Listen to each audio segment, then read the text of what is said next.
if you combine the advancement of technology, if you combine the financial sort of incentives, and you combine the political movement, individual, combined with individual decisions, people not eating meat, people not driving too much, people not heating their houses too much, the individual, if you combine them, there is a reason to be optimistic. So that's why I use the word I. By the way, I teach a class, and my students used to be so depressed because I'll keep emphasizing the impacts. This will happen, terrible things will happen, and so on. And they started telling me, Professor, we're getting eco anxiety. They're really worried about it. So then I thought, so I have started preparing lectures, and Glasgow is a good example on the hopeful signs.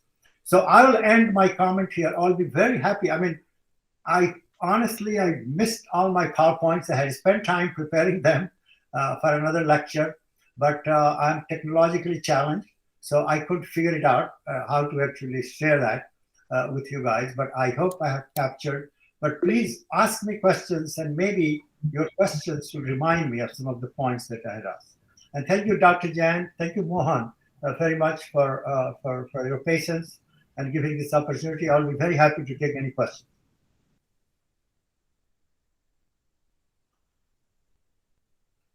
Hello? Hello, Mohan. Are you there? He's muted. Does anybody else has a question? Can anybody ask? Yeah, this is Kamal Baba. Can I comment, please? Yes, please. Thank you very much for giving this very good perspective. And I share the optimism with you. And what I wanted to emphasize was that what we need to discuss is, what does it mean for India? And how do we move forward with respect to the frameworks that already exist and with respect to our own priorities? I do have some, like you, I was very happy over some of the positive things coming out.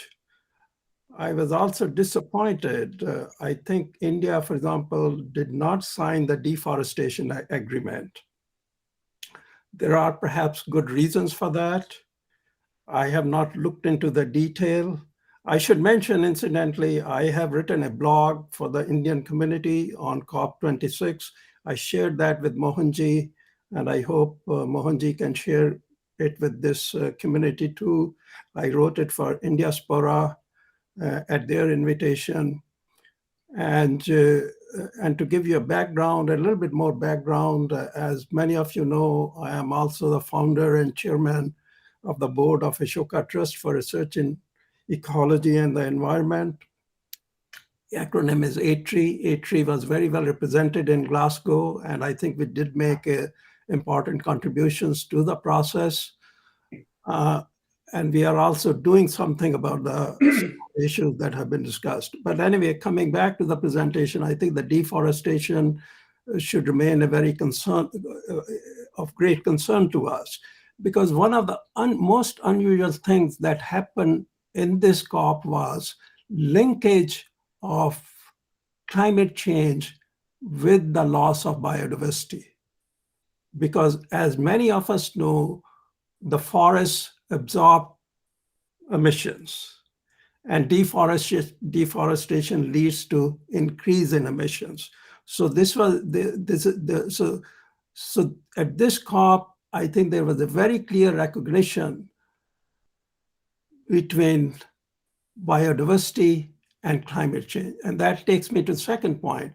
There was also very clear linkage in terms of mitigation between climate change and nature-based solutions. And the nature-based solutions deal with restoration of our degraded land. How do we adopt agricultural practices that will be climate resilient and furthermore contribute to carbon neutrality? Can I comment, Dr. Bawa? Yeah, Because just one more, and the third issue I think for us to discuss is what is the role Indian philanthropy can play? What is the role we as a group based in India can play in sort of moving forward? okay. Please go ahead. First of all, Dr. Bawa made excellent points, and as I had predicted, maybe comments will remind me of things I forgot. So there are three different slides I had, and I'll just repeat them. Number one is that I really think that there is a separate convention, the Biodiversity Convention, and that has, just like the UNFCCC does for climate, is such an amazing news that there is and many countries have actually agreed. US in particular has agreed that they will try to protect 30% of the land and 30%, I mean, that's their big plan, of the ocean. And there is a sort of a general 30, 30, 30. There is a call it that by 2030, we save 30% of this, 30% of land. So it's an amazing news. Absolutely. That's a good thing to point out. I forgot to mention. India's role, I was surprised. Because if you look at India's commitments, they are counting on huge planting of trees. That's one of their commitments. A lot of their meet their requirement is a planting of trees, and which should be very doable. By the way, Pakistan has pledged. Pakistani Prime Minister is so active. 1 billion trees, to be planted. I can't imagine why India cannot make some huge plan. So you are absolutely right. I don't know why India didn't sign that. This is the thing that. But there are a lot of countries which did sign, and we are hoping that that they do. What we can do, I really think that whenever I look at the options, if there is anything we can do for the young generation in India to be very active about the climate change and the impacts of climate change. See, what I did not talk about is that the impacts of climate change over certain parts of India are going to be catastrophic.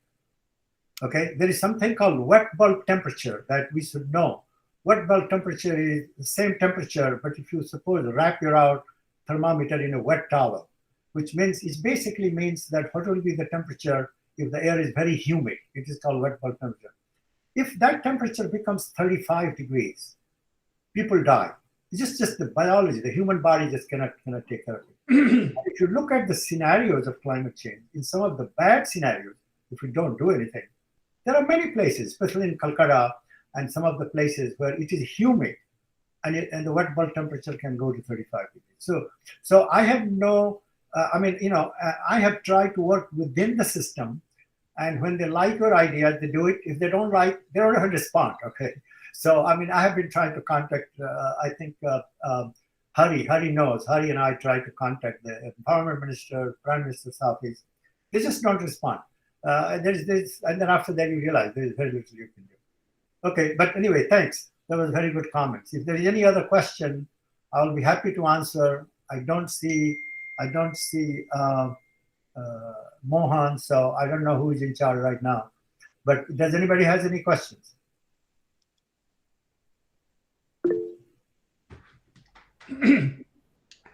What is the role of this carbon capture? Can you identify yourself, sir? Who are you?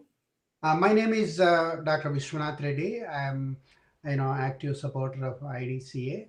I'm retired physician, but interested in development of. Okay, great, thank you. So the you see, there is a way.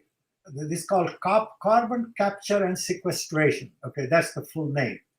And the idea is that we can capture the carbon, CO2, as it comes out, okay, from the big coal plants and big sources, okay, and then put them underground, okay.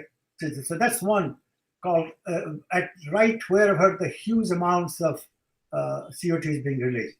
But then the new technology also says direct air capture, DAC. And direct air capture means you just suck from the air, okay? And I feel so bad. I had pictures to show you those plants, and all you see is that, like, think of the phone and the fans we have at home. Think of those giant fans. hundreds of them, lying in a line. They capture the CO2. There's a chemical process through which the CO2 is captured and then it is again deposited. And these plants are working. There are many places in Europe where people, and there are some in US also, who are working, and many people in Europe are doing business. They capture the CO2 and they sell to greenhouses. There are people who want CO2 now to grow their vegetables, to grow their fruits. So these people capture and sell them. The problem is that the cost is quite high. See, if the cost of doing this is more than $100 per ton, then it's not effective. So that's what people are trying to do, develop the technology. Is that good enough? That's all, in fact, I know. So I don't know, maybe there's somebody engineer. Anybody else has any question?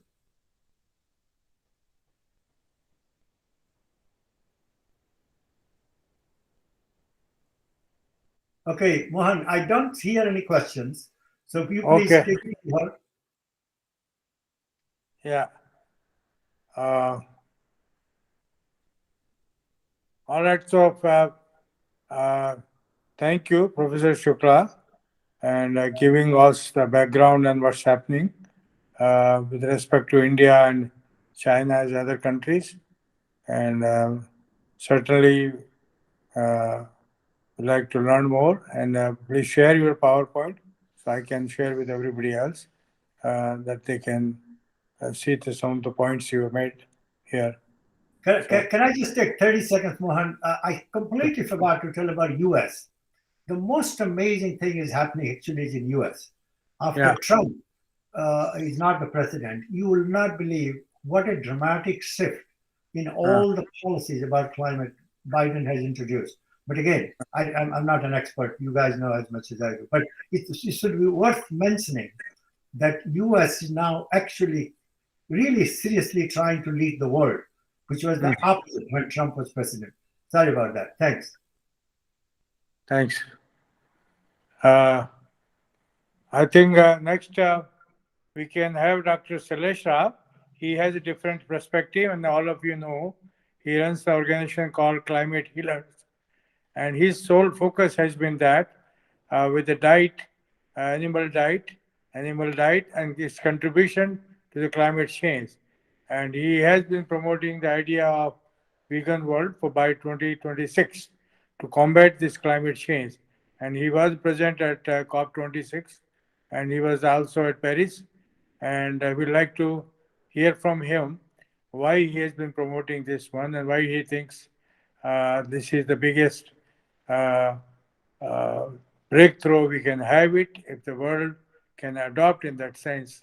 And I've been connecting with him last 12 years, and I'm following him and seeing that all the activities he's doing in that to promote this idea of going away with this animal diet, animal agriculture, and trying to combat at least 50%, he said we can reduce the contribution of CO2 and methane on the climate change. So, Dr. Rao, please go ahead and start your presentation. Are you there? Yeah, I'm here. Thank you, Mohanji. Can you hear me? Okay. Yes, we can Okay. hear you. So let me see if I can share my presentation.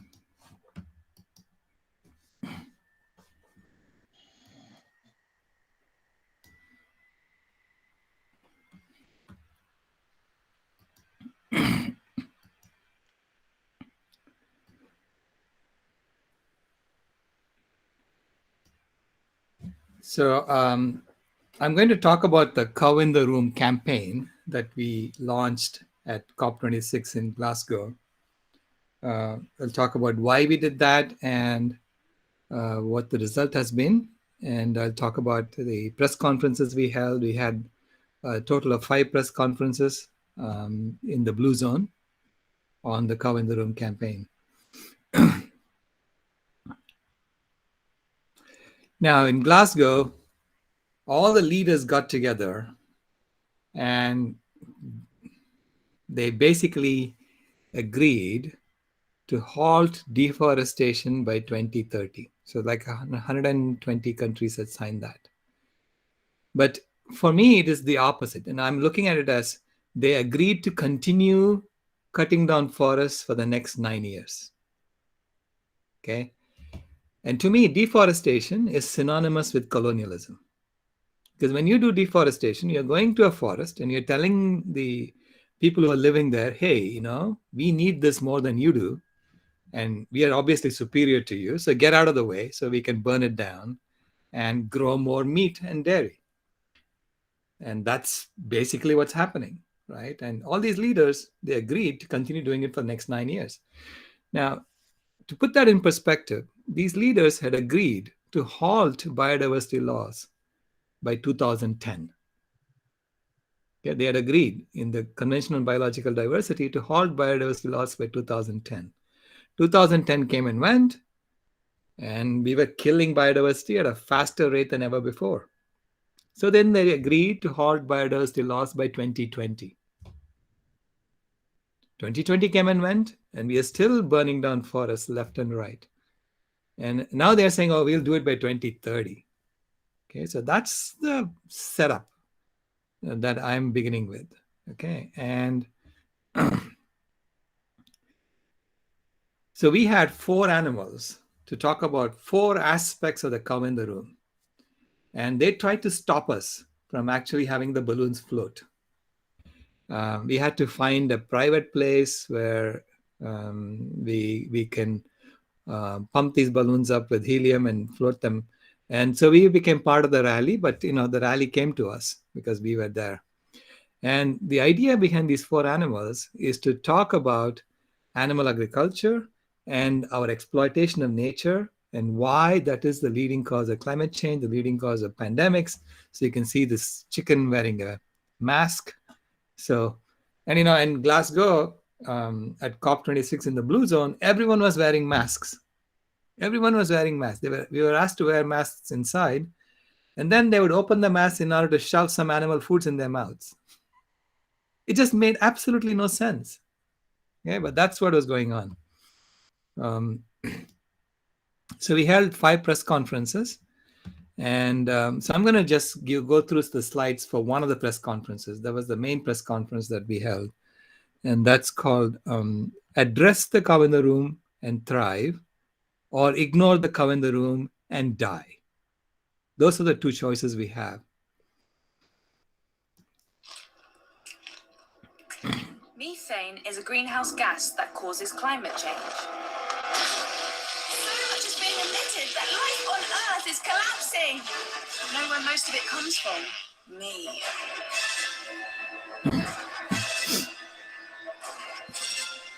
But it's not my fault. It's yours. To feed us, you tear down forests to create new grazing land. But we need trees to capture greenhouse gases. The climate disaster is human-made, not cow-made. But you can slow it. You can stop it.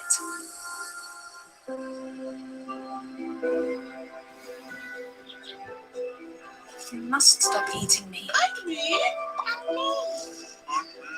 Me too. A plant-based diet is good for all us animals and the climate. You can make a difference. Transform to a plant-based diet. Now, in that, I make a very startling claim that actually animal agriculture makes up at least 87% of greenhouse gas emissions. And I have written a position paper on this. So I'm going to go through it in a little bit of, and show you where that number comes from and explain to you. And I'm going to explain to you using an analogy. Okay. But before I get there, the 4 animals, the pig his name is OB, and he represents obesity. And again, there is a cow in the room when it comes to obesity, because no one talks about animal foods. We have all these chronic diseases just wreaking havoc for human health, and yet no one talks about animal foods. For pandemics, we know the pandemics came from an animal, and yet no one talks about animal foods. And we are just pretending it's not that, and we are continuing to eat animals, at Glasgow. So And the pig, the fish represents pollution, chemical pollution, and microplastics, and how the microplastics and the pollution is working its way up the food chain, is getting more and more concentrated. And then they persuade us to eat these animals, and they actually subsidize the animal agriculture to a vast extent. And then we all get sick from it. And finally, the cow represents what's happening in the environment, okay? Methane emissions and greenhouse gas emissions. So there are two major engines of planetary destruction that we have unleashed on the planet. First is the burning machine of fossil fuels and industry. And this is what everyone is focusing on at COP26, the burning machine, fossil fuels, and why we need to shut that down. I mean, that's a good thing, but you also have to address the killing machine. Okay? That's what we were trying to show them. And that was the Cow in the Room campaign. Address the killing machine. If you don't address the killing machine, it is going to kill all of us. And you would think it is common sense that, when the planet is dying around you, that a killing machine that we have unleashed that's killing 88 billion land animals every year and 1 to 3 trillion sea animals every year may have something to do with the fact that the planet is dying around us. And yet that common sense is missing in the discussion. Yeah? And it's just mind-boggling to me that we have been meeting 26 times annually, and yet we are continuing to eat animals during these climate change meetings. I mean, the Golden Globes has gone vegan because of the environment. BAFTA went vegan because of the environment. The Met Gala went vegan because of the environment.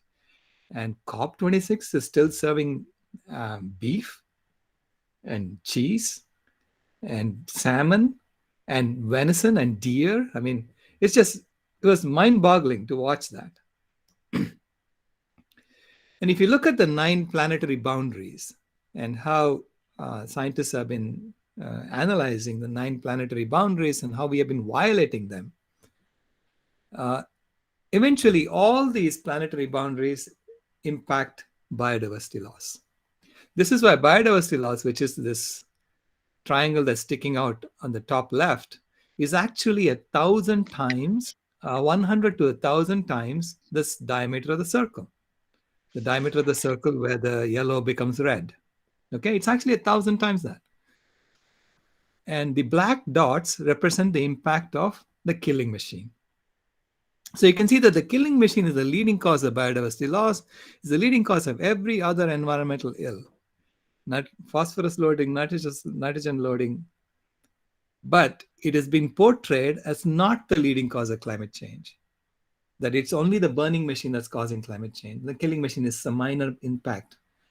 And this is why everyone is focusing on climate change, so that we can then change the energy infrastructure and make a lot of money in the process. So we are trying to figure out how to solve our environmental issues by making money in the old model, even though we know that the old model is designed to just heat up the planet. Okay, so we have been heating up the planet so far. And that's what violence does. That's what the killing machine does. And if you want to solve climate change, you have to figure out how to cool the climate and how to heal the climate. And that comes from non-violence, not from violence. Okay, so you would think, the killing machine has a bigger impact on climate change as well. Besides, look at this. Here, the climate change is still considered yellow. It's not yet in the red region, okay? Ultimately, everything impacts biodiversity loss, and this is why biodiversity loss is way red. And if you look at our food system, 85% of our food is already coming from plant sources. Only 15% comes from animal sources. 12% comes from land animals, for which we are actually using up 43% of the land area of the planet. 37% for grazing, and 6%, half the cropland output is going to feed animals. We only have 9% of original forest left, and even that has been contaminated, okay? The rest of the so-called forests are really timberland. That's where we go and log. So this is why biodiversity is dying at an extremely fast pace. So we are on track to wipe out almost all wild vertebrates by 2026. That's how fast we are killing them. So 12% of our food is coming from land animals, and 3% is coming from the ocean. And to get that 3%, we are literally destroying the entire ocean. This is why if we go vegan and we get all our food from plant sources, we can return almost 80% of the land of this Earth's surface area back to the Earth, back to nature. And then nature can heal, because that's what all bodies do. If our body, if we put a Band-Aid on a wound, you let it heal. You don't take it and then you keep scraping it every day, right? Which is what we have been doing now with the forests. So when your forests are down to 9%, do you continue deforesting for another 9 years? Which is what our leaders agreed to do. Yeah? It absolutely makes no sense from an engineering perspective. And so when you take that into account, and you take into account the opportunity cost of the land use for animal agriculture becomes the leading cause of climate change. And it's responsible for 87% of greenhouse gas emissions on an annual basis. And I'm going to show you that using an analogy. The analogy I use is the analogy of a bathtub. In the bathtub, there is 1,000 liters of water. And that corresponds to the 1,000 gigatons of CO2 that we have added to the atmosphere since 1750. And the bathtub is filling up with two taps, two faucets. The burning machine faucet is pouring 35 liters per minute. That corresponds to the 35 gigatons of CO2 per year that we add into the atmosphere from the burning machine. And the killing machine faucet is adding 15 liters per minute, which corresponds to the 15 gigatons of CO2 equivalent that we add into the atmosphere every year. Now, if you just stop at that analysis, you will say, oh, we need to focus on the burning machine. And that's what everyone is doing. And that, to me, is very simple-minded engineering. Okay? You haven't even looked at the entire problem. Now, you have to look at when you look at the entire problem, there are two other aspects that you need to take into account. One is the opportunity cost of the land use, which is shown by the drain to the killing machine faucet.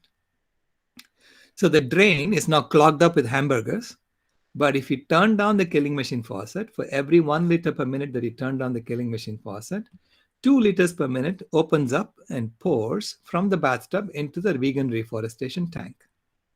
And I'm saying the vegan reforestation tank has a potential of storing 2,000 liters of water, which corresponds to the 2,000 gigatons of CO2 that you could be storing if you return that 43% of the land back to nature and restore the original forests on that. Now, to put that in perspective, land currently stores 9,000 gigatons of CO2 in vegetation and soil, even though we have cut half the trees on the planet, mainly for animal agriculture. So if we restore the original trees, I think we can at least store 2,000 gigatons additional, okay? Now, if we shut off the killing machine faucet completely, then 30 liters per minute will pour out of the bathtub, okay? So that's my estimate of the annual sequestration of CO2 that can happen in a vegan world. Now, the burning machine faucet is connected to the aerosols tank. And the aerosols tank is storing 350 liters of water. So that's the cooling that's happening when we burn fossil fuels right now. Because when we burn fossil fuels, we're also emitting sulfur dioxide, which cools the atmosphere. So this is the opportunity benefit of burning fossil fuels. So for every 1 liter per minute that you turn on the burning machine faucet, 10 liters will pour from the aerosols tank into the bathtub. Now I'm going to assume that the baby will die in the bathtub if the bathtub has more than 1,200 liters of water. And that's the animation we're going to show you, okay? Now, you could argue whether it's 1,200 liters or 1,250 liters or whatever. But we know that as you increase the CO2 in the atmosphere, as you increase the greenhouse gases in the atmosphere, you're going to trigger a lot of nonlinear feedback effects, which could be runaway. So at some point, the baby is going to die if we keep doing this. So we have to wake up and understand that there are lots of nonlinear feedback effects that we cannot even predict. And we shouldn't be taking risks like this with all life on Earth at stake. So the 4 animations I'm going to show you. First is doing nothing. If we do nothing, what happens? And then I'm going to just focus on the burning machine and reduce that by 15 liters per minute, and then see what happens. Then we're going to focus on just the killing machine and reduce that by 15 liters per minute, and then see what happens. And the 4th animation, we're going to turn down both the burning machine and the killing machine by 15 liters per minute and see what happens. Okay, those are the 4 animations. The first animation, do nothing, which is the default option, by the way. The baby dies in 4 minutes. So in 4 years, okay, if we keep pumping 50 gigatons of CO2 into the atmosphere, and I'm assuming here that the airborne fraction is 100%, then in 4 years, we're going to get to 1,200 liters or 1,200 gigatons of CO2, and you will trigger a whole bunch of nonlinear feedback effects, and the baby is going to die eventually. So that's the do nothing option. Now suppose we do what everyone wants to do at COP26, which is focus just on the burning machine and don't do anything to the killing machine, which is what they were doing, right? 99% of all the speeches were about the burning machine only. If we did that, the baby dies in 1.4 minutes. So it dies sooner. Because when you reduce the burning machine faucet by 15 liters per minute, you're going to pour 150 liters from the aerosol tank into the bathtub. And then you'll have 35 liters per minute.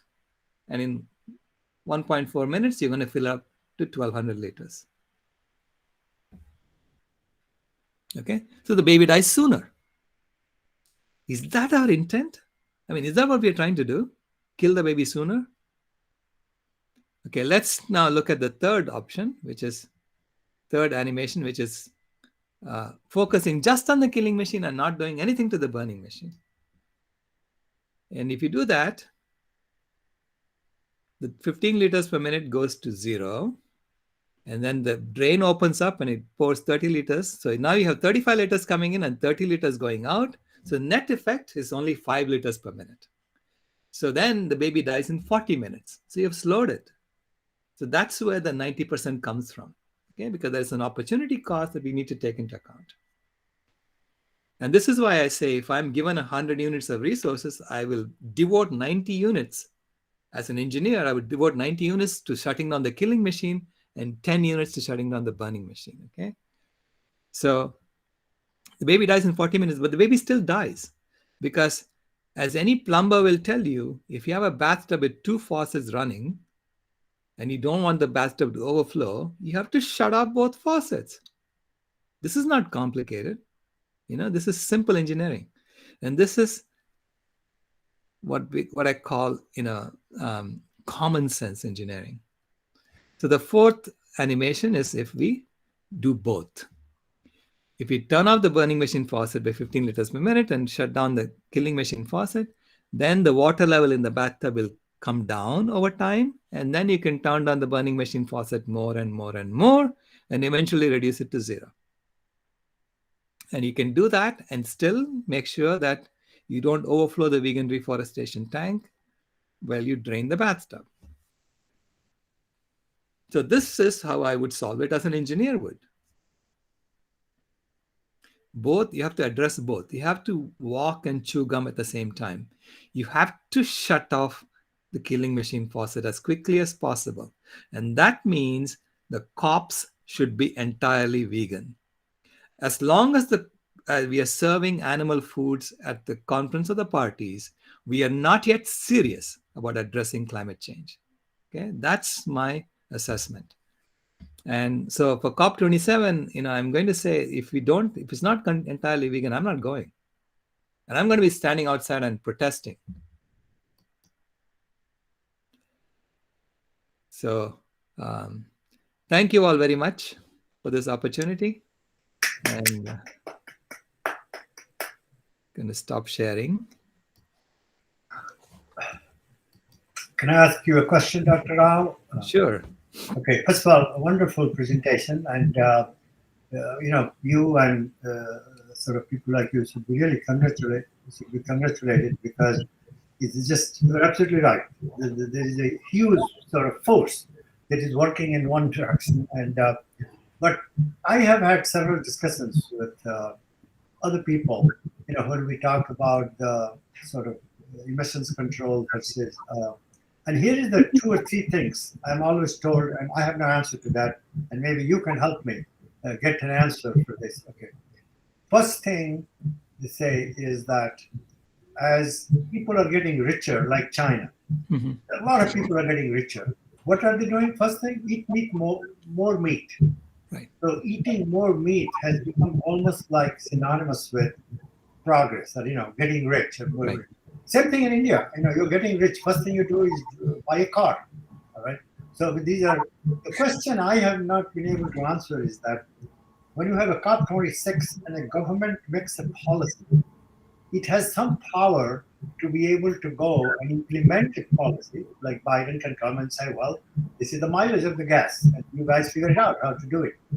How do you make a policy where you have to tell people what their personal choice is about that? Right. How does one do that? I'm just asking it as a question, because how does the government do that? And maybe you have thought about it. If you have any idea. Yeah, great question. Governments first have to acknowledge that we have been running a system of normalized violence so far on the planet. And that system is designed to heat the climate. And we have done a really good job of that. We have heated it up to the point where the Earth can never go back to another ice age again. Right? So now we have to make a transition from that colonial system to a decolonized system or an uncolonized system in which everyone is set free. So how would a policy like that happen? We have to stop subsidizing animal foods and start subsidizing plant-based foods. Okay. So plant agriculture and things like, we have to start subsidizing that. And we have to acknowledge that that's going to collapse the system, because the current system is based on growth. The current system... Sorry, you missed my point. My point is that we have to do this. When you say government has to do that. Right. So if government makes such a policy that they will stop, they will get kicked out of that's the argument I hear. Right. Then they will not remain in government. They will be kicked out. Right. So you see, that problem is also for the greenhouse gases. If Trump comes back in power, let me tell you, a lot of these controls will revert back. Right. So how do we get the government to change human behavior? That's really my question. Yeah, I mean, what I'm pointing out is that the government is government is part of a colonial system. Okay. And colonial system is maintained through the game of money. How money is created. Money is created from the top down. And because it's created from the top down, it is basically running a Ponzi scheme. It's an ecological Ponzi scheme is what we are running on this planet, right? All Ponzi schemes depend on growth to grow. And all Ponzi schemes eventually collapse. Okay? We know that they're going to collapse. So we have to acknowledge that they're going to collapse and therefore build a new system that's designed for cooling the climate, for healing the climate. And that system requires us to create money from the bottom up, not from the top down. Okay. It has to be a bottom-up currency system. Yes, I totally agree, and I'm sure there are other people, so I don't want to take a lot of your time, except just to mention that I have a friend here, University of Maryland. She's a professor, member of National Academy. She has written a paper that our civilization will collapse. Yeah. Okay. However, her argument is along the same lines that you are, but it's not based on pagan, but it's based on inequality. See, we keep measuring progress by GDP, which is such a terrible metric for measuring progress, because we're increasing GDP, but all we're doing is increasing the wealth of top 1 or 2 or 5% people. So therefore, if the inequality goes to a certain level, the society may collapse. So you have a point there, it can happen. I'm trying to find solutions. Can you tell us something about what can we do about it? Right. The solution would be to acknowledge that it's going to collapse and therefore build another one Okay. in parallel. That's what I would suggesting is that we build another one in parallel because it's a system design issue. Yeah. Yeah. It's like, we are on spaceship Earth, and we have to do a system change on spaceship Earth so that we create an infinite game that we can play forever. Right now, we have a finite game that we know is going to collapse because it's based on growth. Anything that's based on growth on a finite planet is going to eventually hit its limits, right? That's what is happening now. Thank you. Thank you very much. Thank you.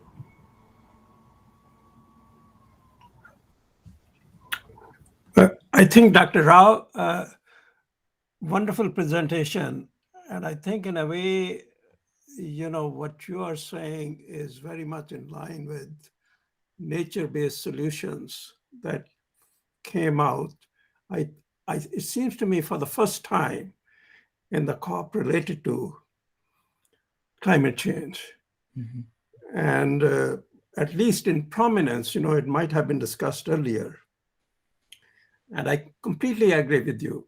That's where the greatest opportunities are.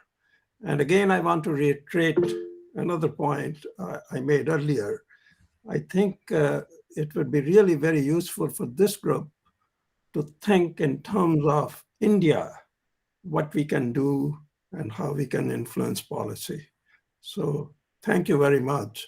It was wonderful.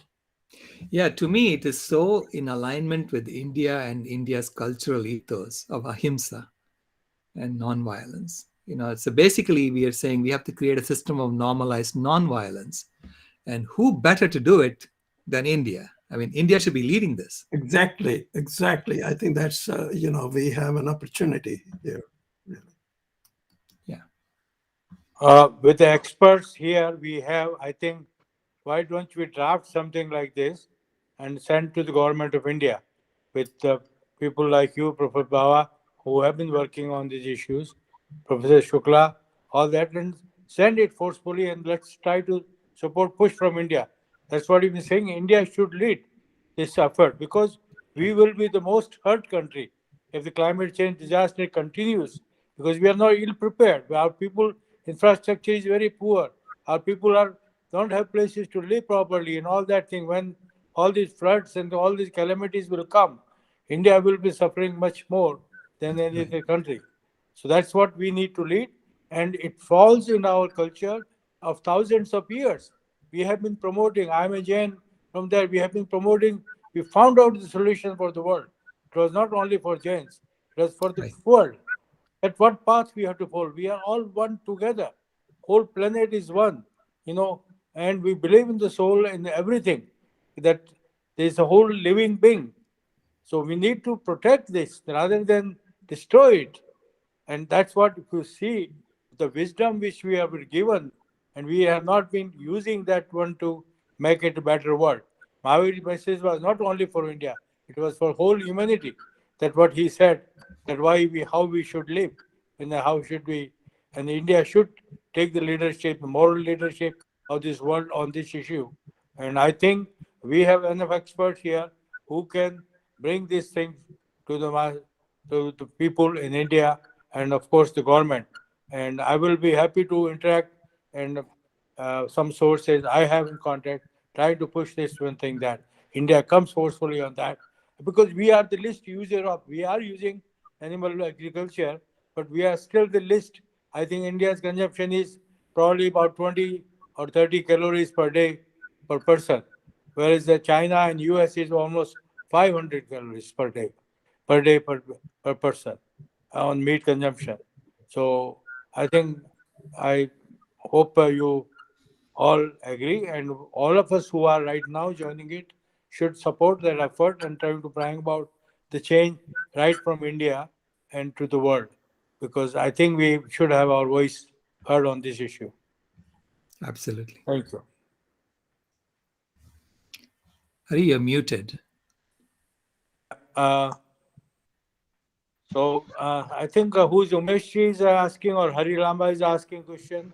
He wants to ask something. Please Yeah, go to actually, Umeshji first. yeah, I'm Umesh. I'm working in Aga Khan Development Network. and I'm working for water and energy. I agree with Sailesh Rao in the dimension of the water footprint. That's why the efficient use of everything should be think in totality rather than in isolation. Right. So my question is against, sometimes our mindset, particularly from India side, is a subsidy based mindset.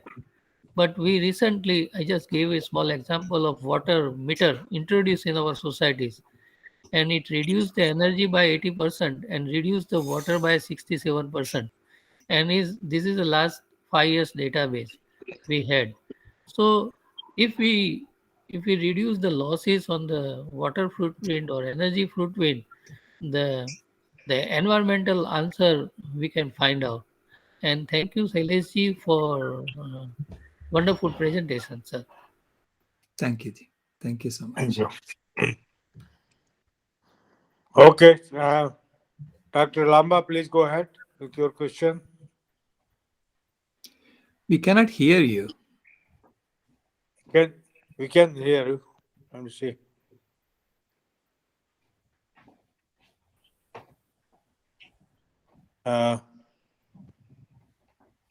Perhaps you should take off your headphones and see. Use the laptop.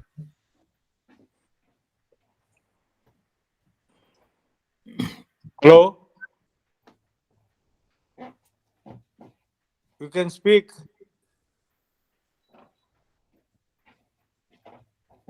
I think he's frozen. Looks like something is. Anyway, Mohan, thank you so much. I'm sorry I Yeah. have to go. Thank everybody. It was wonderful. Okay, bye-bye. Okay. Thank you and please keep sharing your thoughts on our group and let's work on some kind of white paper what we have talked Sure, all of you, sure. Yeah. Thank you. especially on going to the vegan world, and I'll push it through India, please. Thank you. Yeah.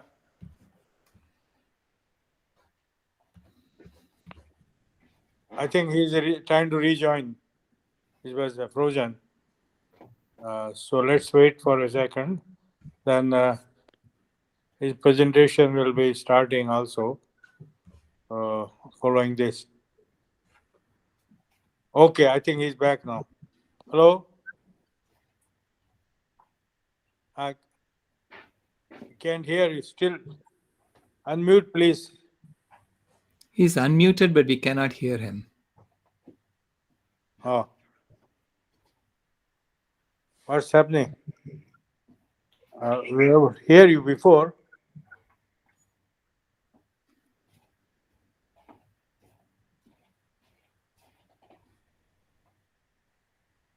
No, we cannot hear you.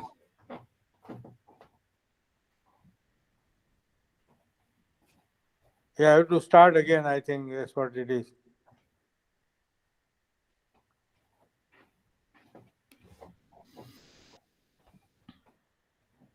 Let me send a message.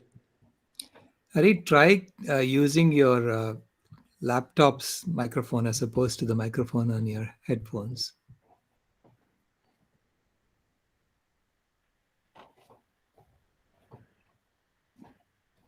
Send a message.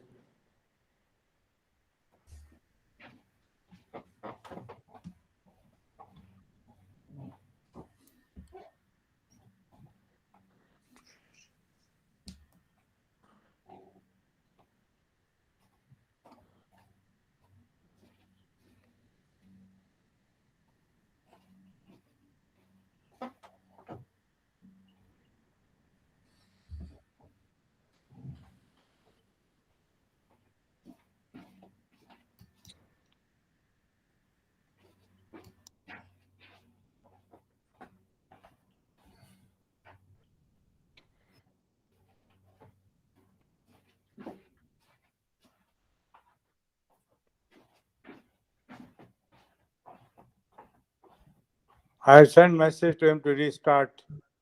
Reconnect.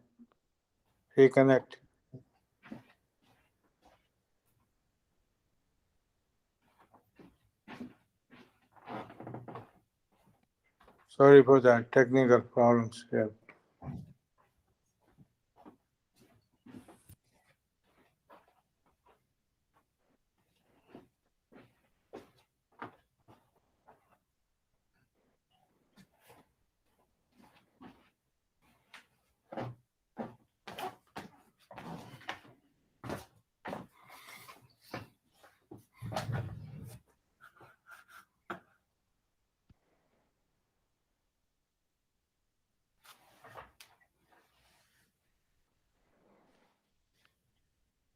We'll try again.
Oh, I'm trying to get back him. I send you a message and to call him also. Let's see what happens in a few more minutes. Dr. Mohanji, Yeah. while you are trying to resolve these technical problems, I have to leave for another appointment. This was Okay. very, very fruitful, very enjoyable, and I'll Yeah. be in touch with you and the group and the speakers Yeah. later today with Okay. some ideas following up your suggestions. Yeah. So thank you very much for organizing this. Thank you. Welcome and appreciate. Let's try to see if we can push on this issue, which is very important and it's also related to poverty elevation. Yeah. Because, you know, Yeah, as I mentioned to you earlier, we are working with the government of India on a number of such initiatives, but right. it's time to bring it together and get added perspective. Yeah. Thank you. Thank you.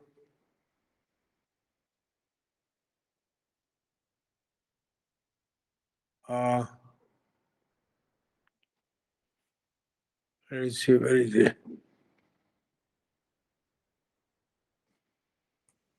Let me try to see if we can get hold of him.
It looks like that he seems to be having still problem and not able to resolve uh,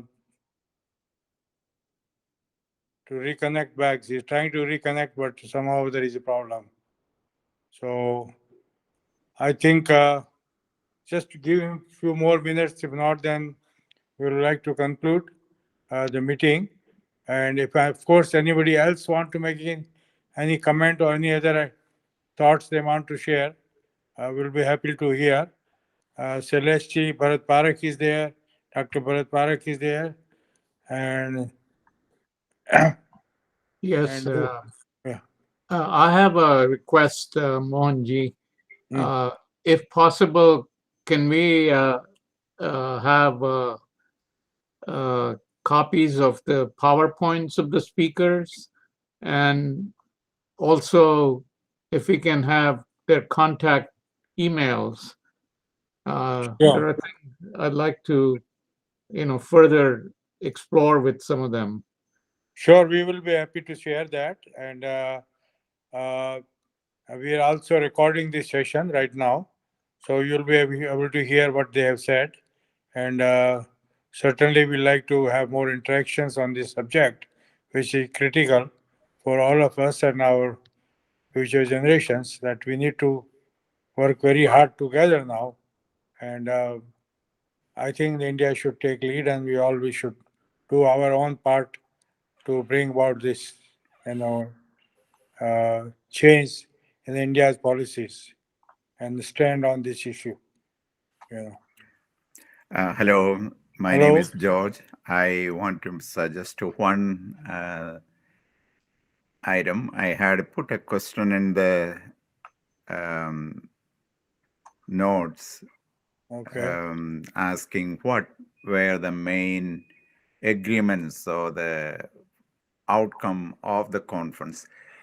If anyone can give a brief, a couple of minutes in report on that, that would be great. But I have also one suggestion, that is, different individuals are offering different solutions based upon the way we or that individual see the problem. If I see as it's a question of vegan issue, then my solution will be that. If I see the difference is the divide between north and south, my solution will be that. If I see it as overconsumption by the developed world, then I will propose that. So I would say my suggestion would be that we look. The issue is so global that we do not focus or nurture only one solution. The only way to look at this issue is not the way I see it, but more look at from different people's perspectives and address it differently from different perspectives. That's all what I wanted to suggest. Yeah, well, we have, as you said, that the burning machine and killing machine. These are two ways I think they're trying to handle problems. I think Lama is there again. Let's see. Hello, Hari.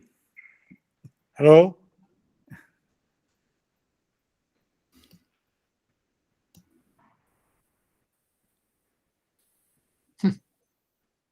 Let me see why he's coming. Let me try to unmute him. Why he's coming muted?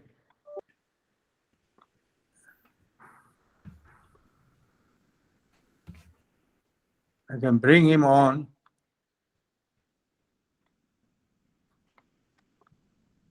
I think he's muting himself. So if you can communicate to him that please on the bottom unmute yourself. Maybe share a screenshot with the PowerPoint which says please unmute yourself. Can you hear me? Can you hear me now? Yeah, Yes. yeah, we can hear you now. Finally. Yeah. Okay, I'm actually connected by the iPhone. Okay. I think what might work is maybe if you can. I'm going to try to restart my computer in the meantime, but why don't you go ahead and show my. I've sent you my slide presentation, and you could show my slide presentation. I can talk to that. How's that? Let me You try. want to? Let me try to get that if I can. 1 second. I emailed that my presentation to you last night.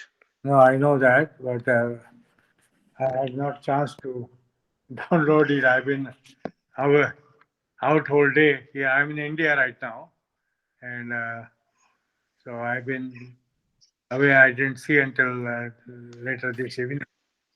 Let's see. I'll try to do that.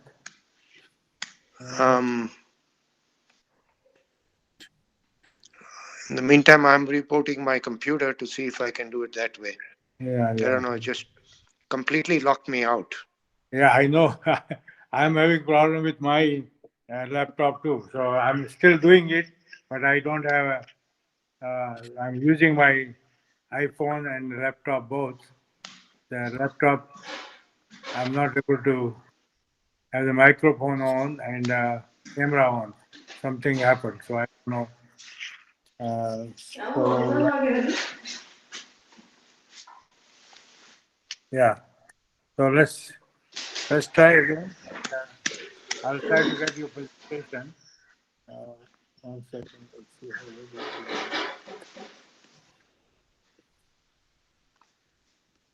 2 minute thing here. How does it go?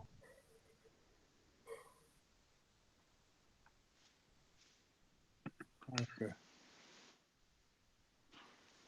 Let's see. Where is this? Lamaji, maybe you can start giving your background or something while this is going on. Okay. All right. Basically, what I can say is that, for the past, year or 2 years, I've been trying very hard to basically influence the outcome of COP26. And I would say that, I think that in this whole process, I have not been very successful. My perspective is a little bit different from Sailesh's. I wanted to ask Professor Shukla as to why his claim that the emissions are 87%, whether those are valid or not. But anyways, so what I did is I did a complete evaluation of what happened at COP26 in detail, and my PowerPoint presentation was aimed at that. There's two parts to it. One is, of course, that I had directly talked to the Indian government and had sent a letter to the Prime Minister also with the under the advice of Professor Shukla, and had been successful in finally getting through to Niti Ayog. Hello, can you? Yes, let me yes. see. I'm now coming through on the computer. Okay. Okay. Better. Yes. All right. Can you?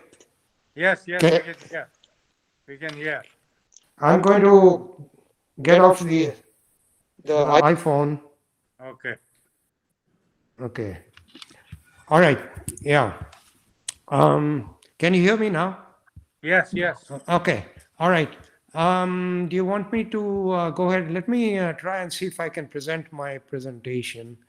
I have to first get it back online. My PowerPoint presentation. Yeah, you open it. Open it. Let me open it and then share it. Share a window. Okay. Right. Yeah, I have that open, and Then let present now. me. Now I'll do a present now. Okay. Present now. Present the entire screen. Allow. And Not the window. okay. Or the window. Hold on. Just I have select the to. window. Select the window. Not the Yeah, entrance. I have to select that, Yeah, and window. then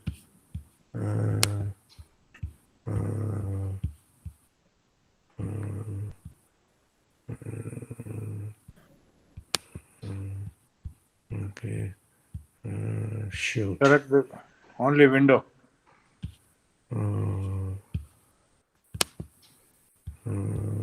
Firstly, okay, let me stop presenting, but then I want to have that, and then start presenting. Select window. Present the entire present. Entire. It says present entire screen. No, go for window. Go for window only. Go for only window. It has 3 choices.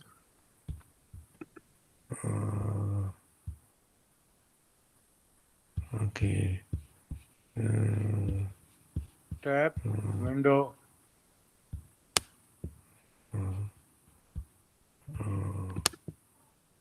Gosh.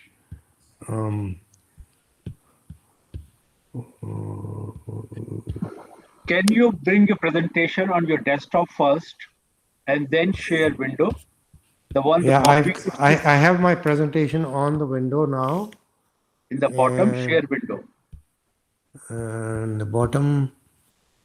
The arrow for near the hand arrow, there's a within the square there's a up arrow. Press that on the bottom of your screen, not up in the screen, bottom of your screen. You see a bottom hand of icon? this. You see Yeah, a next to hand in the icon, bottom. there's a present. It says, but it present entire screen. But when I present the entire screen, it doesn't show you my presentation. It Present shows a me. window. Huh? Doesn't say present a window. Doesn't it give you an option? Present a window. No, it says just entire screen.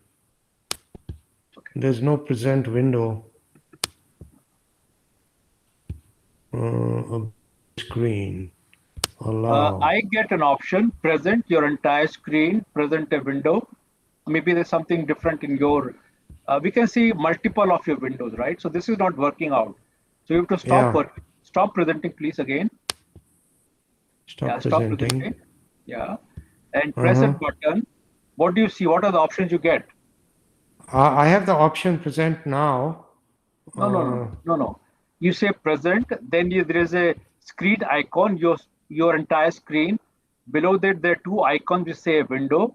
Then there is a third option called a tab. Can you select the middle icon, which says, it is not possible for you to have a different icon than we have.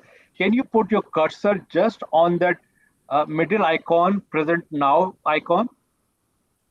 On the bottom of the screen, not on the top of the screen, on the bottom. There is hand icon. To right to that, there is a square with the arrow pointing up. Can you see that arrow? Okay. Yeah. Can you put your cursor there without pressing anything? Can you put your cursor there, your mouse there on that square? Right. What do you see?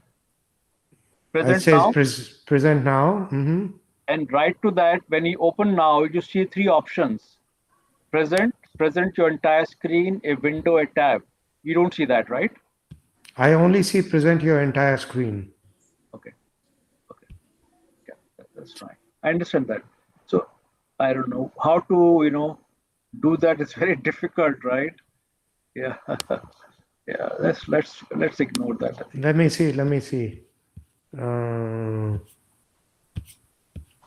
There you go. Yeah. Now we can see. Now you can see? Yeah. Yes. Okay, all right, let's proceed with this.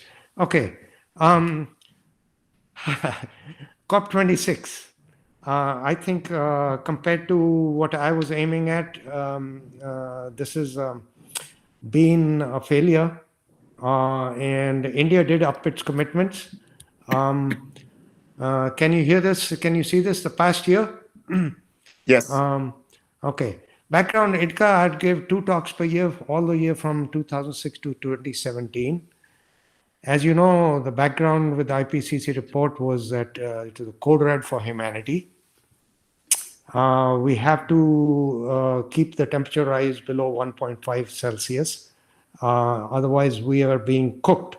And my view, different from Dr. Rao's, is that if we don't solve climate change, it's going to wash everything out and it's going to destroy everything. All other actions are going to be ruined if we don't keep the temperature from rising.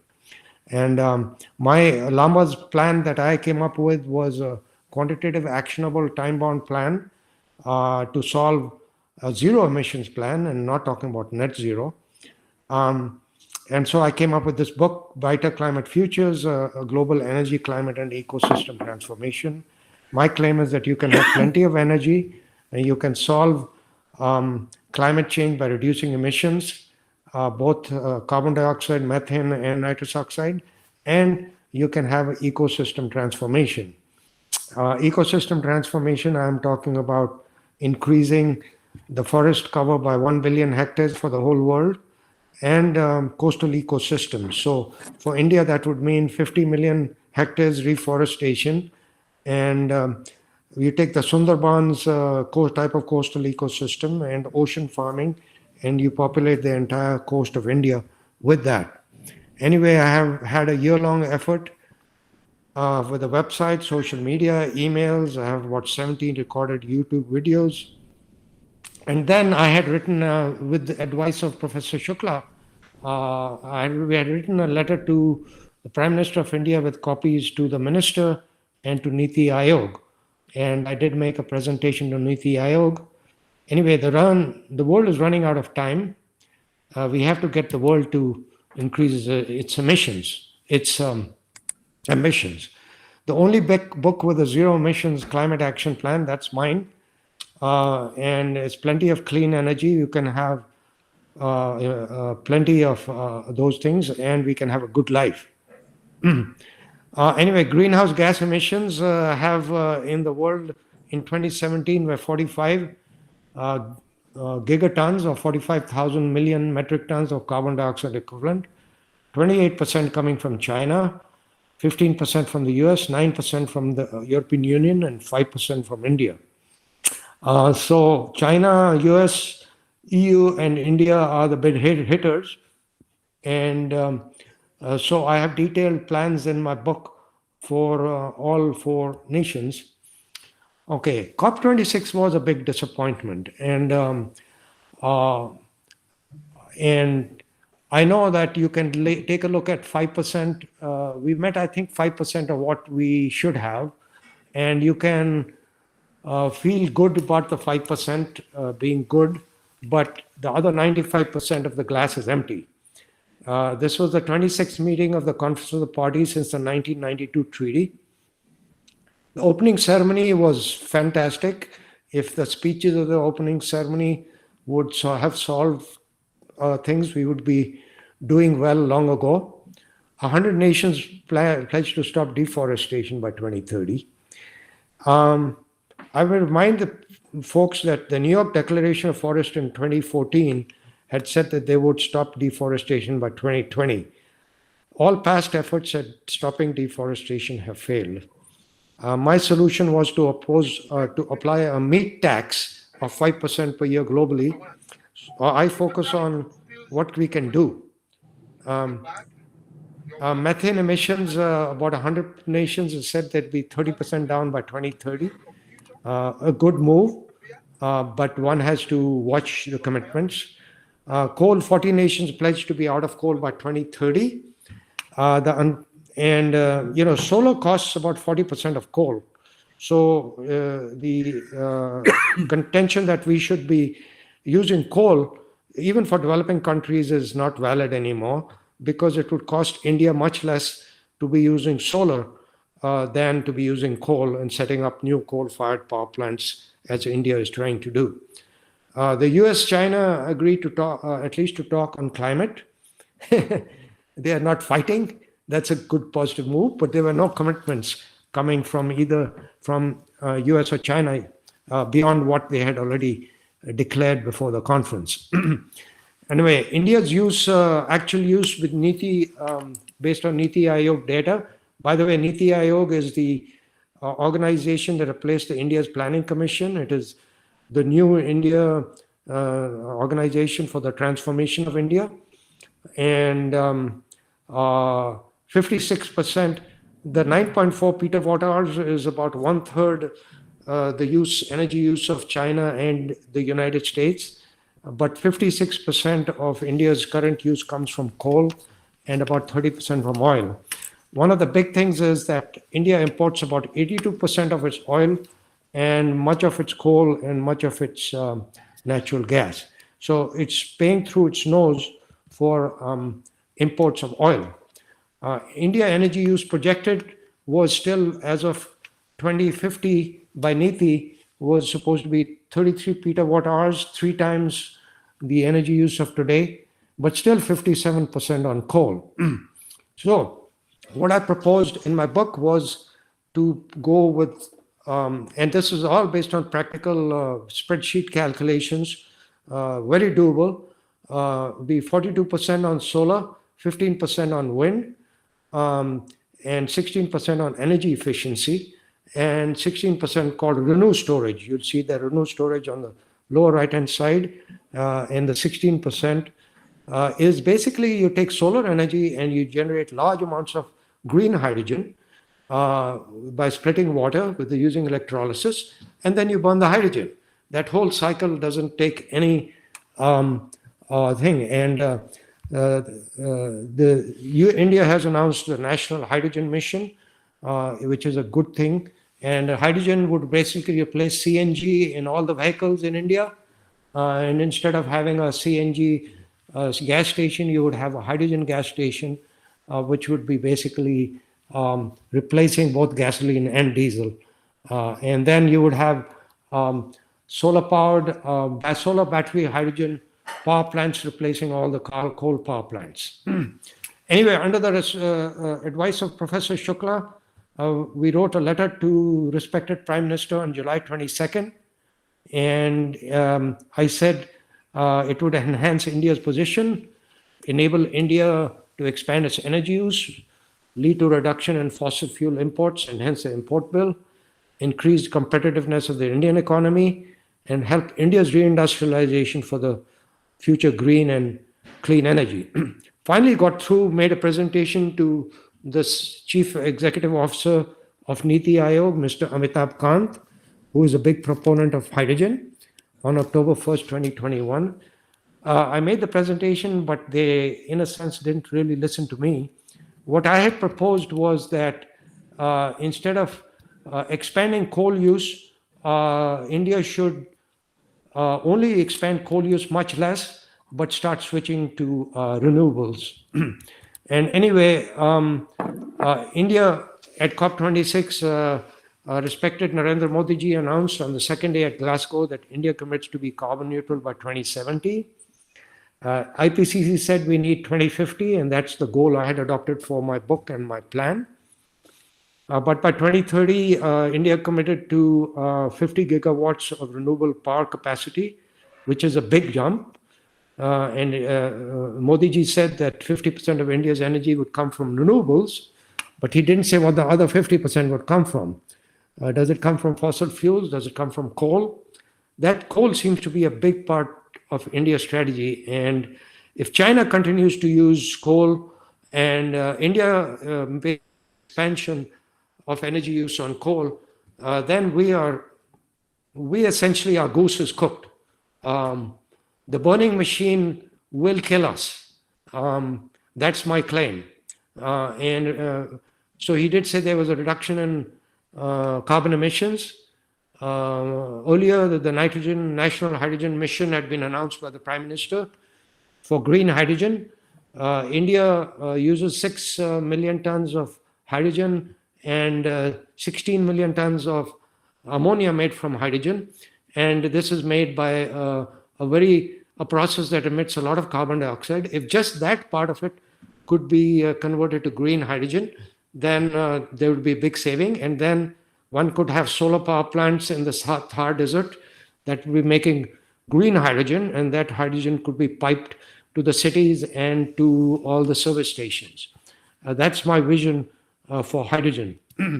Anyway, the Glasgow Pact is the first official document since 1992. That can be downloaded from the UNFCCC website. And the document was signed on the last day on November 13th. They're still hoping to have the temperature target of 1.5 Celsius. But even with all the commitments the nations have made, we can only get to 2.7 degrees Celsius temperature rise. In the past, the commitments have been not made, people have not held to the commitments all the way from Kyoto, the treaty, the Kyoto Protocol, everything.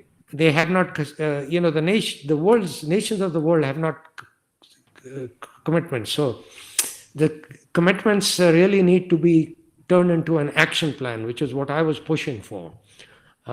There's financing and medication, $100 billion per year, was supposed to be originally met by 2020, has not been met. The rich nations have not come up with $100 billion per year to fund the developing countries. And in the document itself says 2025, but they have agreed to try and meet that goal by 2023. Anyway, the language in the document said that coal should be phased out. India strongly protested, and at India's protest, the phase out of coal was changed to phase down. And also, the agreement pledged to end subsidies of fossil fuels. I'm going to pause here a little bit. We knew in 1992 that fossil fuels were causing climate change, and they were emitting carbon dioxide. About 76% of the emissions are due to fossil fuel emissions, 24% due to land use changes, as published by the IPCC. But it has taken 30 years before the words fossil fuels are actually used in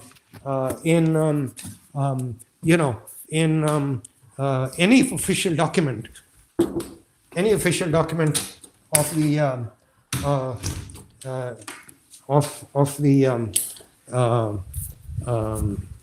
any official document. So it's I think all the protesters outside were talking about the hypocrisy,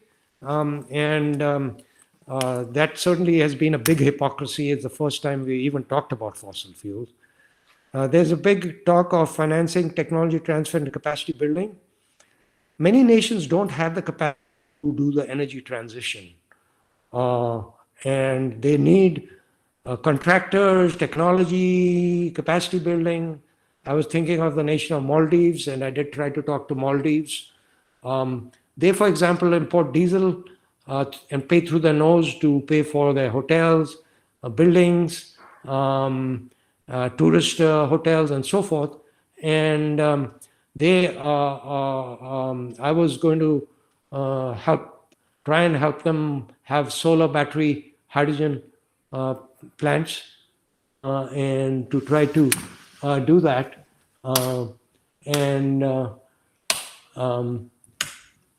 But anyway, then there's a loss and damage compensation, which countries say that they have suffered a great deal from past loss and damages. And so this is a conversation that is going on.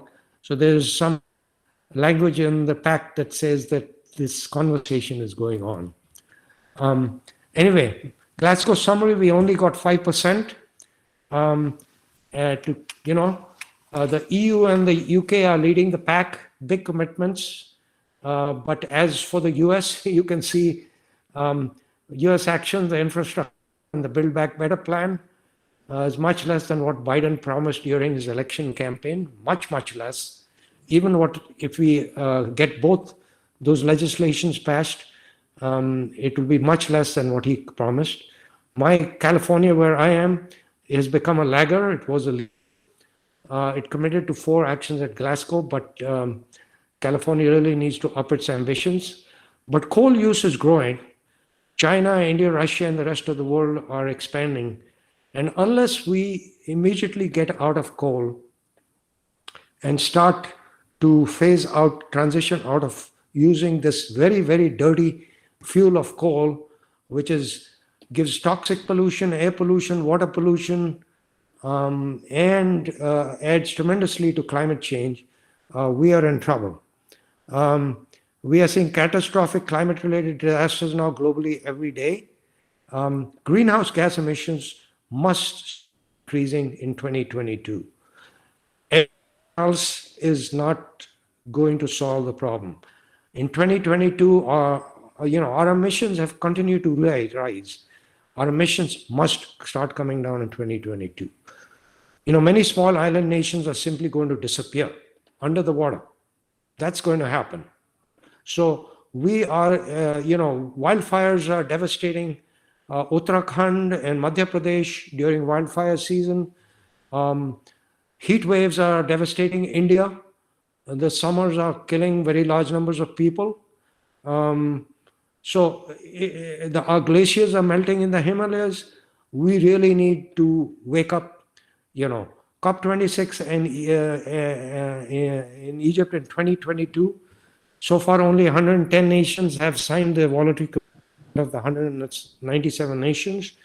They're asking them to now report every year instead of every 5 years.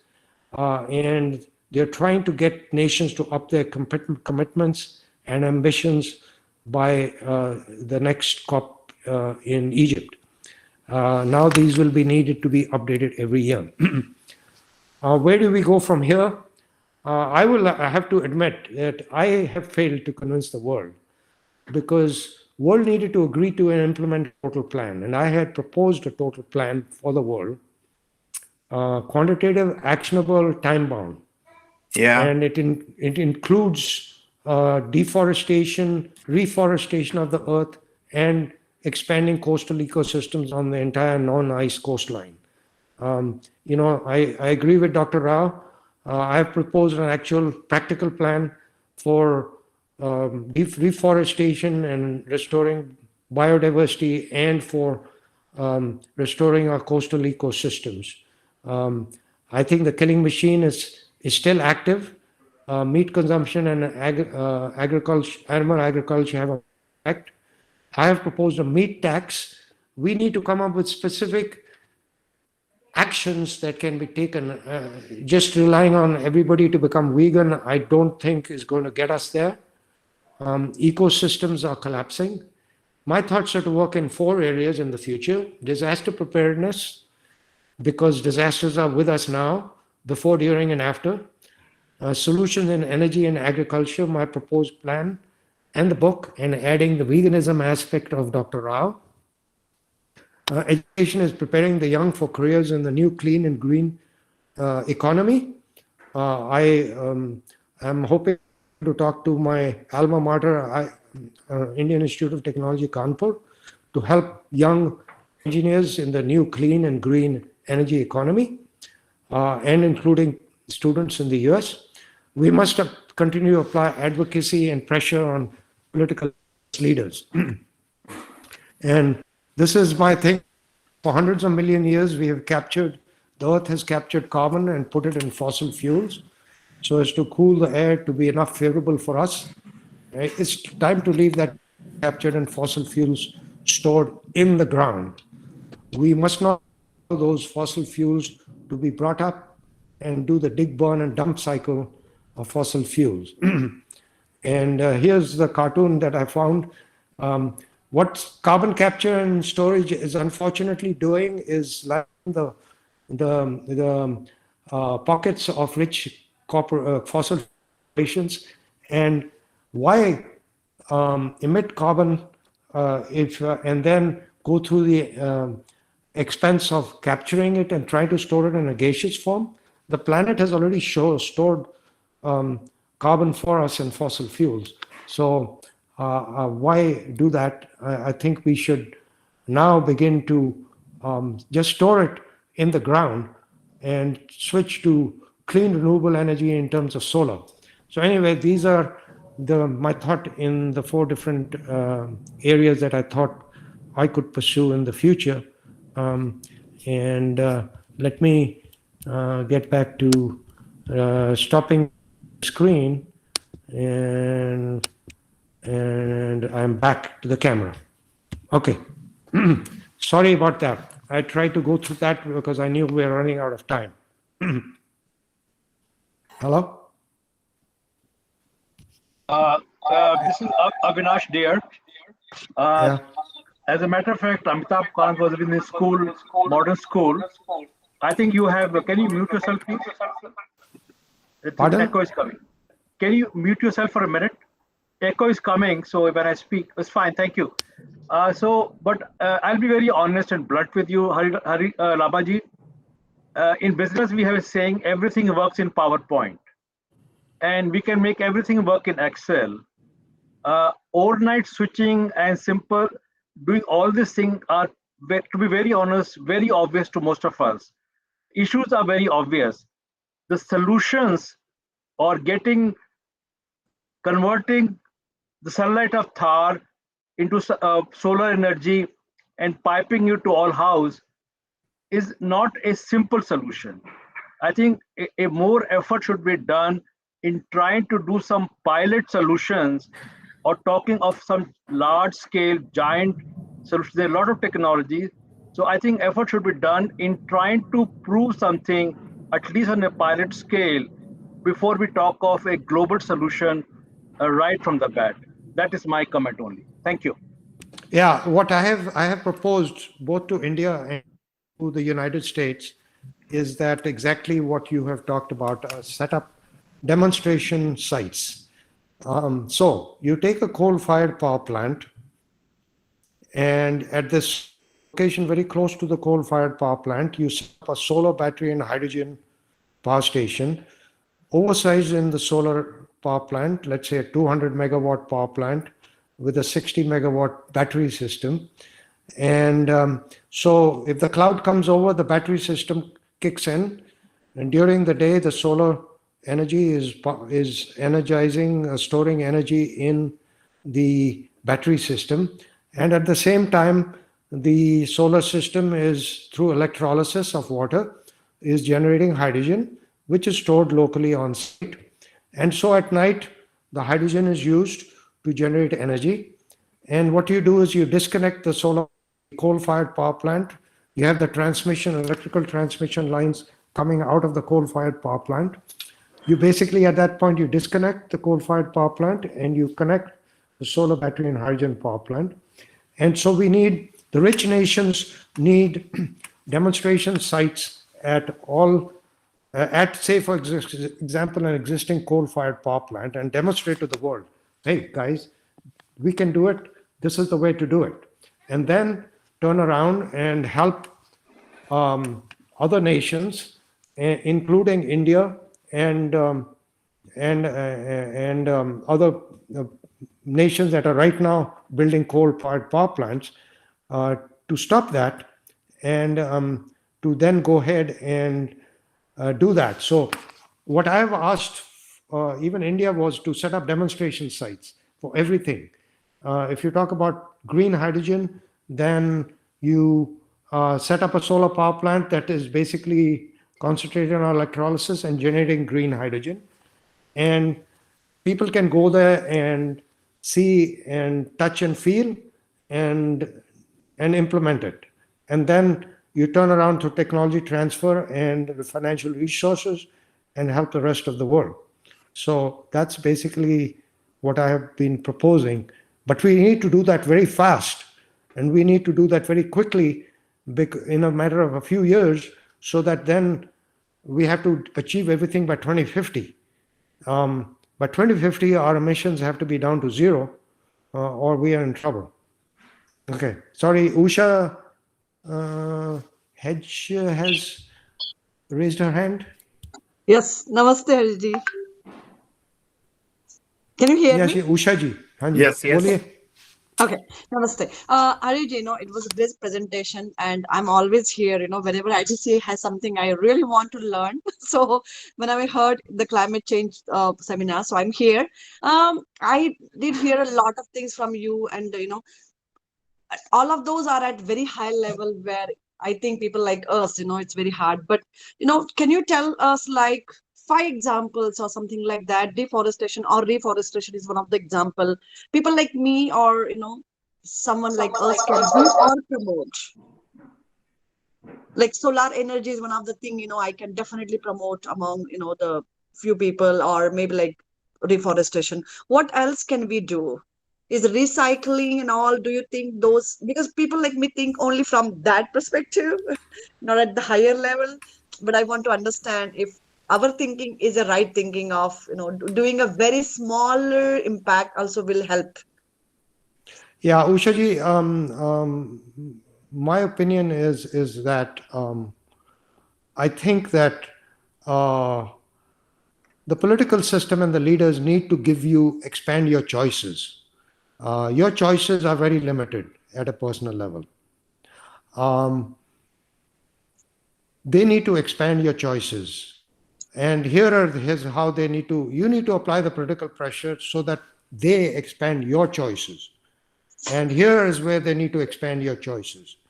They first need to empower you to have rooftop solar, just like they are doing for solar heating.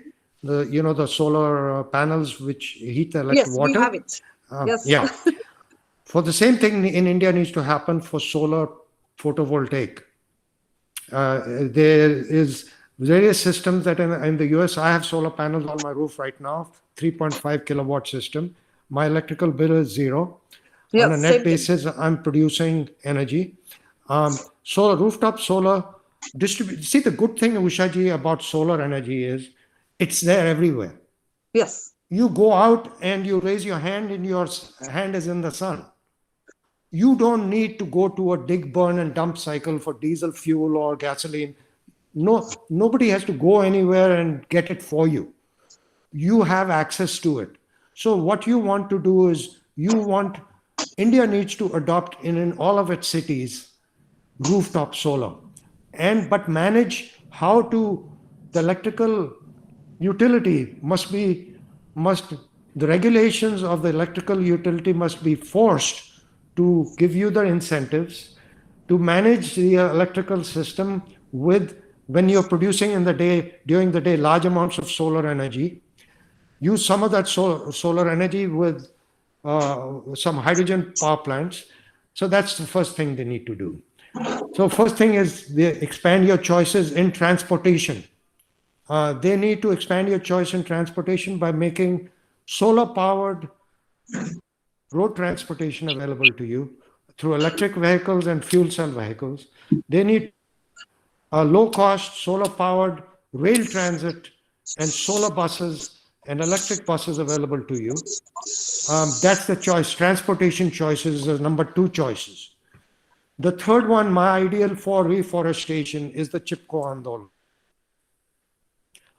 You must be requesting the Indian government to provide democratic control of resources. A village should have total control of its biomass resources, just like Chipko Andolan. The Mahila Mandals were managing the entire their villages, and the Gram Swarajya Mandals were managing the villages, and they managed to stop deforestation by the rubber contractors, the mining contractors, the road building contractors. These ladies need to be in the village level. If every village in the whole world was empowered to control its natural resources, and every city was empowered to control its natural resources, every mohalla, then it would basically say okay, you have the power now. We give you the power to reforest. We give you the power to be able to control deforestation, logging, mining in India, and stop, bad projects from taking place. Industrial projects, like in Punjab, there's an industrial project that is going to destroy the only forest, the Mateware forest in Punjab. And you have corrupt politicians combined with corrupt companies to destroy things. So you need democratic control to reforest the whole earth, and empower these people, whether it's indigenous peoples in Adivasis, tribal areas, or wherever you're living, reforest, but also biodiversity. There's something that you not is in your control. It's the coastal ecosystem. The Sundarbans is such a beautiful ecosystem, and it's under threat.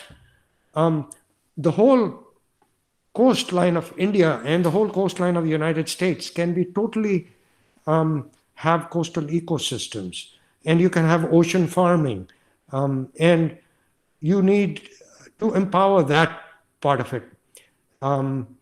So transportation, you should be requesting the leaders in energy, in transportation, in buildings.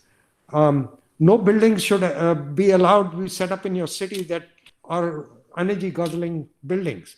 You must, in the United States, you have control over through zoning laws, through energy laws, through regulations. There needs to be an empowerment of local government so that you can control what buildings. In Gurgaon, you have these energy guzzling buildings coming up. Next door is Mr. J. Segal's zero energy building. Everybody who goes to build up a building should be required to go to Mr. J. Segal's building and say, if you're going to make a building, thou shalt make the building zero energy and zero thing, like Mr. J. Segal's rural industrialization building in Gurgaon. And everything, that's where energy efficiency comes in. Energy efficiency in industry, energy efficiency in buildings, energy efficiency in homes.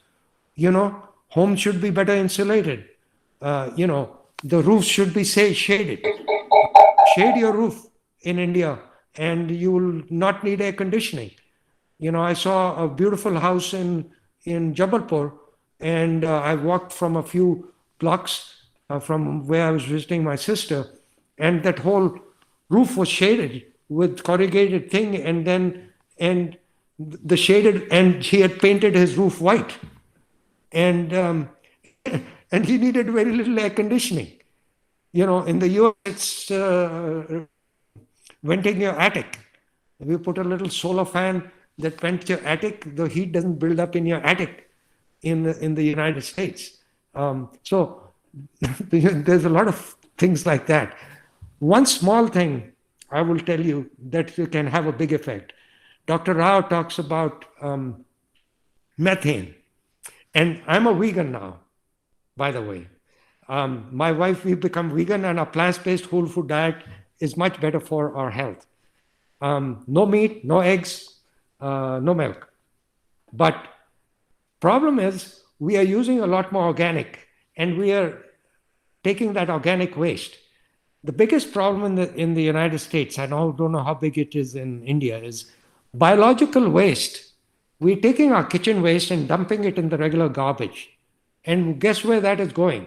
It is going to the regular landfill and emitting immense amounts of methane. And you have this methane cloud existing over things. So even if if you take all the bio waste and you throw it in the regular landfill. So what I'm doing basically is I have compostable bio bags we can get now. And we take compostable bio bags. I put all the kitchen waste in compostable bio bags. And luckily here we have green bins. And the green bins, you put your yard waste and bio bags, kitchen waste. It goes to an industrial scale composting facility. So either on a community basis or on a city basis, there needs to be industrial scale composting facilities. Our biological waste that is going into a landfill, to our regular garbage, कूड़े में हम वो सारे वो kitchen के सारी चीजें वो कूड़े में फेंक देते हैं. That's the wrong place to send your biological waste. Your biological waste needs to go to, but anyway, these are some of the things, personal actions, but choices can be only provided to you, main choices can be provided to you by the political process. And that's where your activism is very badly needed. Tell the Indian government, we need the utility structure to be changed and incentive to provided for rooftop solar, PV, in all over. Give financial incentives and so forth. So anyway, these are my thoughts to you. Okay? Thank you. Thank you. Anyway, we far exceeded our time. Any other questions, Mohanji? I don't know if you want to wind up or what you want to do. If you folks haven't read my book, I would love you to read it. Please order it and read it. If not, I have put free plans on my website, brighterclimatefutures.com. Go there and download the free plans that I've posted. Please go to my website and download free plans for India, for US, China, global, and European Union. And I have plans for tourism. People go to these places, they use a plane to fly in and then use a fossil fuel car. You're destroying, through your tourism, you're destroying the beautiful place you're going to. So tourism needs to be green. Whenever you're going on vacation, please insist that your tour is green. Okay? And the military. Nobody talks about the military. Military, and that's what I address in my book. How is the military, Indian armed forces, how is their carbon footprint going to be reduced? How is the US Army's power footprint going to be reduced? We need the global military also to step up to the table. So anyway, these are the kinds of things that, it needs to be a whole solution. We need to be preparing our young for the careers of the future. I've talked about 24 new careers in clean and green energy, and also in restoring coastal ecosystems. If I have to take eelgrass,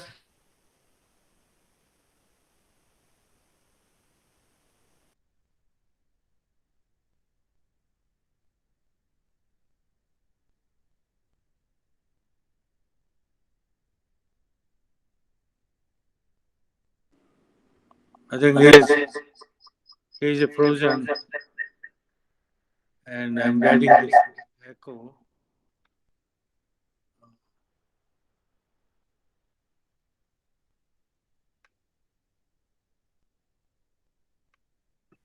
Hariji, you are frozen if you can hear us.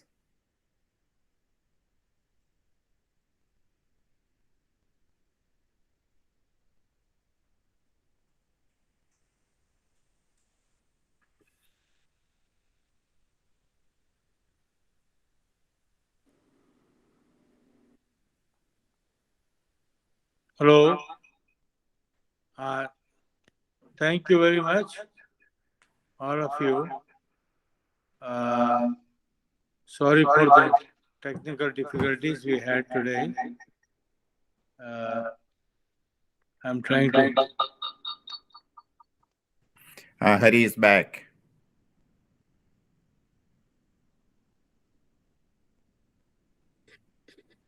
We cannot hear you, Hariji. Can you hear me now? Yes. Can you hear me now? Okay. Yes. I'm sorry I lost my computer again, but there's an echo. But anyway, I'm here on the phone, and do we have questions, or are we winding up the meeting, Mohanji? What do you want to do?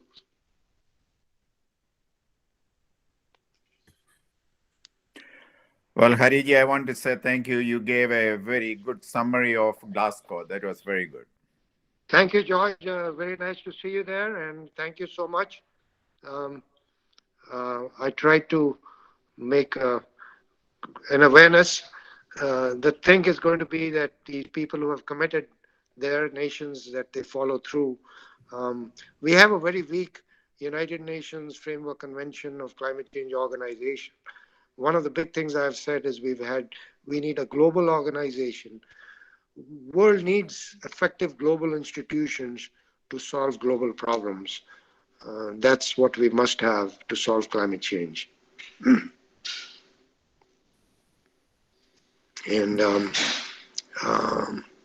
it's a time when I think we need to organize globally as humanity, like we've never done before. It's not something that we've been used to doing. We need to think on a human basis for a change, rather than think of, I'm Indian or I'm American or I'm Chinese. We do need to think on a national basis too, but it has to be always with a view towards the common good of humanity and the common good of the planet.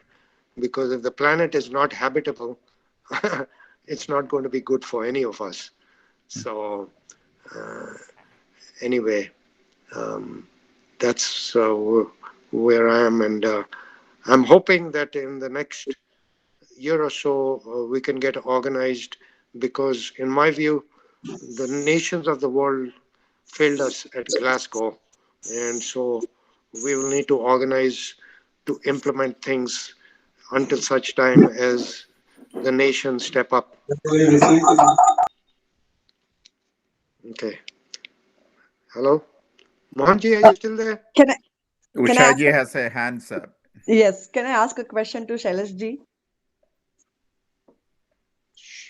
Sure, Ushaji, go ahead. Yes. So Sailesh ji, I'm sorry, like I missed your, presentation, but I just want to hear your thoughts on the reduce, recycle, and reuse. Oh. Yeah, thank you for asking that question.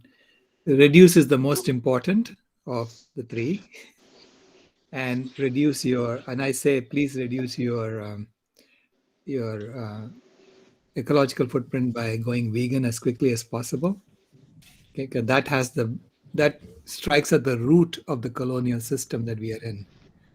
And it basically sends a message to everyone up there that you are taking back your power. And that's what that does.